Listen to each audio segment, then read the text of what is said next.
पुन्हा बघणं महत्त्वाचं आहे। दिल्लीतले 54 जागांचे कल हाती आलेले आहेत। त्यामध्ये सुरुवातीच्या कलांमध्ये भाजपने 32 जागांवरती आघाडी घेतली आहे। याचा अर्थ फक्त 3 जागा दूर भाजप बहुमतापासून। काँग्रेस एका जागेवरतीच आहे। आम आदमी पक्ष 21 जागांवर तर भाजप 32 जागांवर आघाडीवर।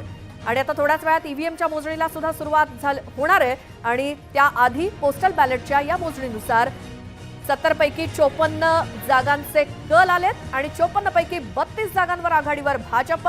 मनीष सिसोदिया एक दिल्लीमधला एक मोठा चेहरा मनीष सिसोदिया आपचा हे देखील पिछाडीवरती आहेत। दुसरीकडे अरविंद केजरीवाल ते देखील पिछाडीवरती आहेत। आतिशी, अरविंद केजरीवाल, मनीष सिसोदिया ही 3 प्रमुख नावं दिल्लीतली आम आदमी पार्टीची ती देखील पिछाडीवरती असल्याची माहिती मिळते। निश्चितच आणि याच्याबद्दल आपण हेमलताताईंना विचारूया।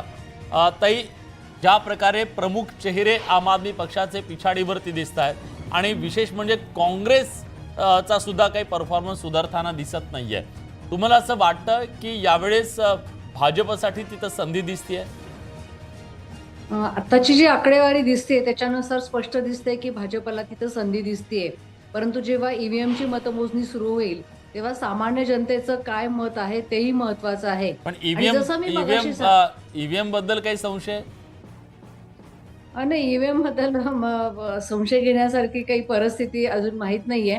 परंतु ज्या पद्धतीने हा सगळा वोटर ट्रेंड पुढे येतोय त्याच्यानुसार काटेकी टक्कर होतीये किंवा कशा पद्धतीने ही निवडणूक पुढे जाते ते बघणं औत्सुक्याचं ठरेल।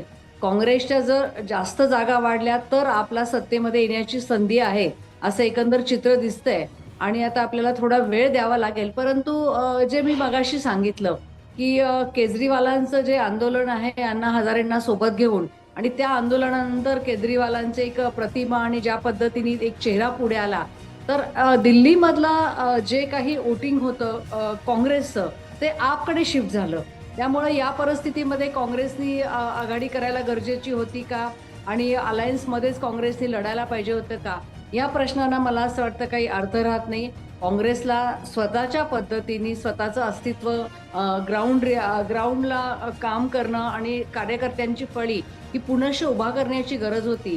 त्यामुळे काँग्रेसचा हा निर्णय असं म्हणावा लागेल की योग्य होता।